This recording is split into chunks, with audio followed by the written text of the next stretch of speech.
He was no longer a sworn representative of the Queen or of the people. He was conducting the daily business of the Queen and the people, but doing it for the Parliament at that time.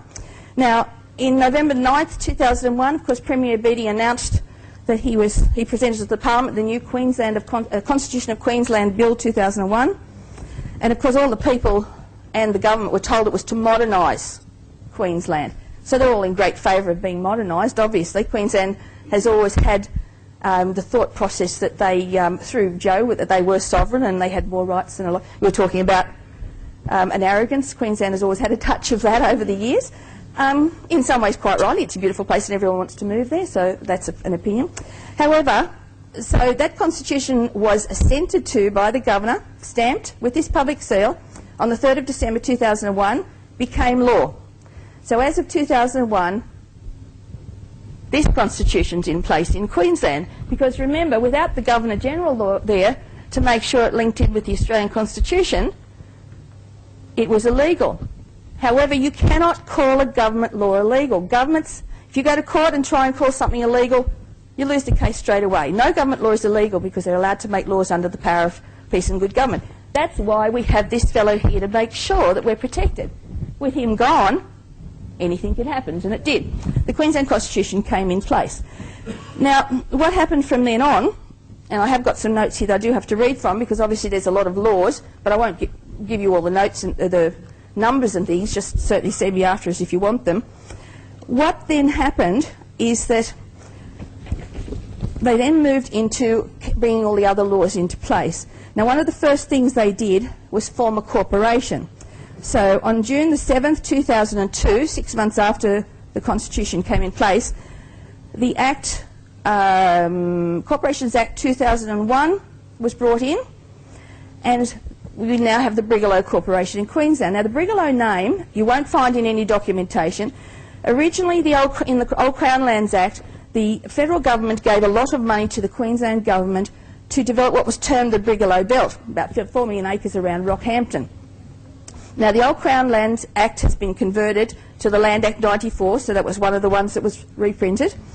And this is where the corporation comes into place. In essence, what happened then was through this Land Act in 1994, the Queensland government moved all the Crown lands and all community lands and all land that has been sold out of Crown land, which is your fee simple ownership, all land in New South Wales, in Queensland, they moved it into this Brigalow Corporation. And to do that, they changed the Land Act, the Land Title Act, the Property Law Act, etc., etc. They were all reframed and reprinted to make the necessary changes.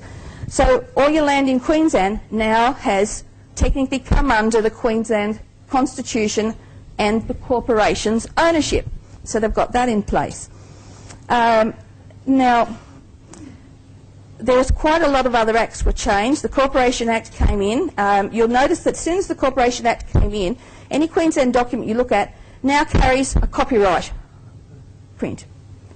Now, how can government have a copyright if the government are elected by us and they're doing our role? Yet the Queensland Corporation now, Queensland government now has a copyright on everything. And if you go to court, you cannot get a copy of the transcript without paying because it is copyright of the Queensland government. You cannot publish it on a website. They will tell you to take it off because it is copyright. So that information is no longer available to us as a free right as the people in Australia or in Queensland either. So they've set this in place. Now, under the definition of acts, under the definition in the Acts Interpretation Act of a person, that includes a body politic or a corporate as well as an individual. So in Queensland now, under the Acts Interpretation Act, which is another one that's been reprinted, you are now classed as a member of the corporation. You are classed as a corporation yourself and a member of the corporation, which means that they've not only claimed your land, they've also claimed your body. And please, this information is all available there. They did this through the Reprints Act, the Statutory Instruments Act and the Legislative Standards Act, which were all changed in 1992 and then reprinted in 2001. The only part of the Australian Constitution which is recognised in Queensland commences at Section 9. They have removed recognition of the High Court and the Federal Court through the Supreme Court Act.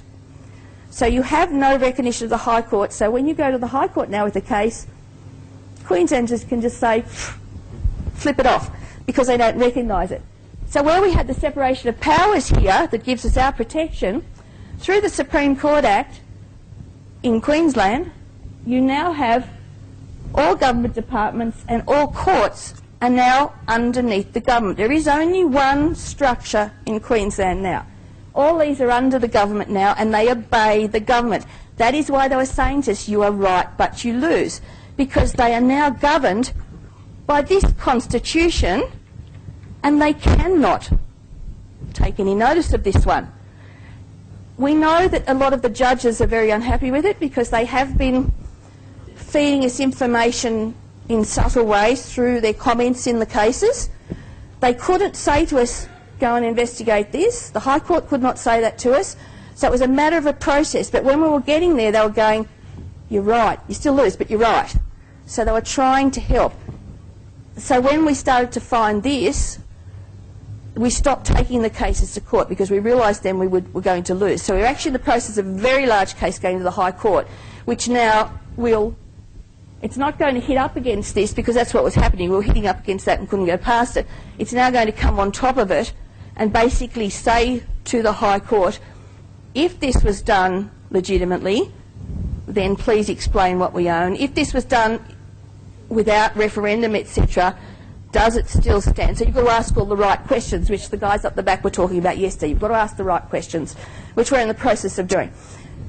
However, you guys in Queensland are still in this situation. Now, those in the other states might say, well, oh dear, poor Queensland, I'm glad I'm not moving there. However, you've got to understand this is happening in every state. This is not just Queensland. Queensland's just taken the first big leap. WA is really bad.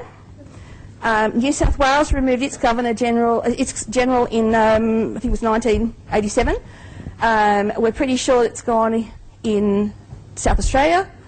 If you look on the websites for the governors, not a one of them refer to their role as being to protect the Constitution for the people and the Queen. They all say they do as they're told, that the Premier of the state tells them what to do. So they're all admitting that they no longer follow the structure.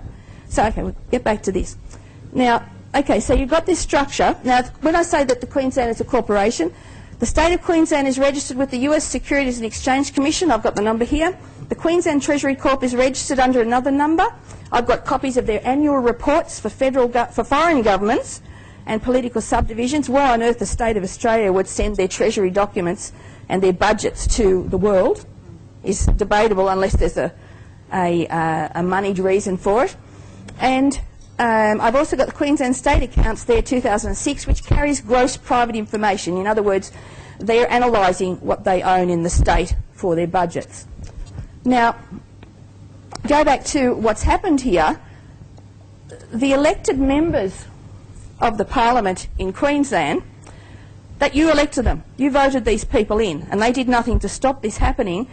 And contrary to the Criminal Code, 1995, and every politician is subject to that under Chapter 7, which is the proper administration of government, each one of these politicians up there has created for themselves a little dominion where everyone in the state and your ownership, you are chattels. So they might come and look at your property and say, well, gee, I quite fancy that, and I'm in partnership with a developer. They can make a law that resumes your property from you, gives you very little in return, and then do what they want with it. And they're going to be protected by the courts in Queensland because the courts now work for the government. You have no separation of powers. When you don't have separation of powers and you don't have the Constitution, you have no common law or equity.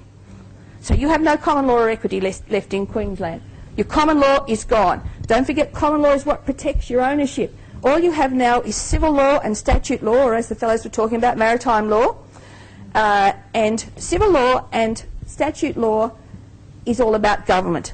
We are one of the few countries left in this world that has a common law system of law, a protection of our ownership. If you go to any other country around Europe, people do as they're told. They've worked out methods and means of combating government, but they do as they're told.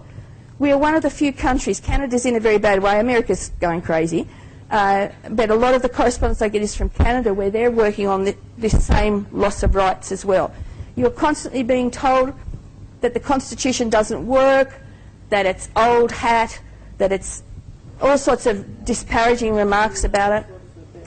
Constantly being told you don't have a Bill of Rights, which is totally untrue, because why did the federal government use the Bill of Rights in 1995 to verify that you couldn't impeach a parliamentarian from what they said in court? And why has the ACT government incorporated the Bill of Rights into their acts in 2004?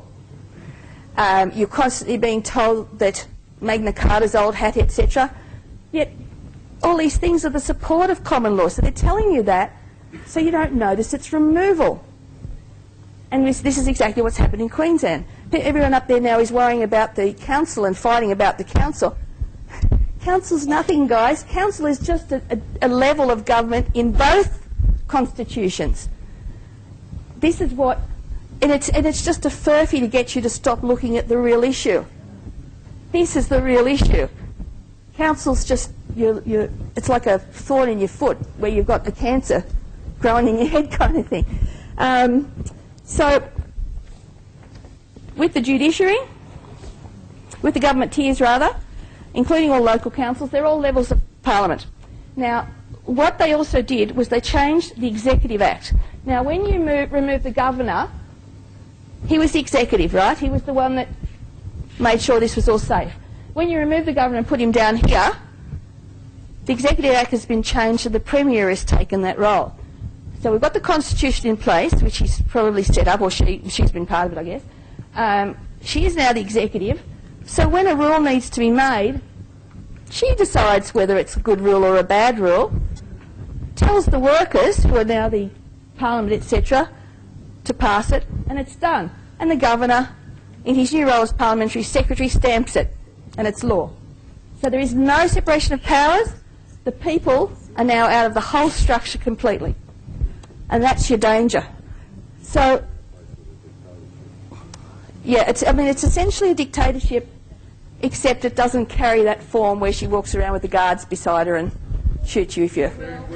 Well. So, now why did they want your land? That would be the next question. Well, if you're going to have a corporation, you've got to have assets. Now, an asset base allows you to loan, it allows you to sell, it allows you to trade. We know that all the governments in Australia are moving into corporations. Pretty well every tier in New South Wales is a corporation. For instance, not long ago, Long Bay Jail was sold, and it was on the news, and it was sold by the corporation that owned it, which was a private corporation. Now, Long Bay Jail wasn't being used, but it kind of sparked my thought process and thought, well, okay, how many private corporations are owning these parts? And of course, in a corporate structure, especially if we're out of the governmental system, they are able to be sold by the government. We know they're trying to sell Telstra, or all of Telstra. They're talking about selling the electricity boards, all of which, if they're private corporations, all corporations can be sold into private hands. So, Queensland uses your asset base to raise money, and to raise money in a big way, especially when you're looking at the Treasury documents going out to foreign investors. Now, the thing is, one of the things that came through in a newspaper article the other day is that the Queensland government are actually trying to change the rating structure, which they have changed already through the acts that they've moved into the new blueprints, where rather than your land being valued on an unimproved capital value, they want to start valuing it on an improved capital value. They've started this with shopping centres, because their thought process is that they're only getting an unimproved capital value, but this shopping centre's got all these structures, so they're worth more money.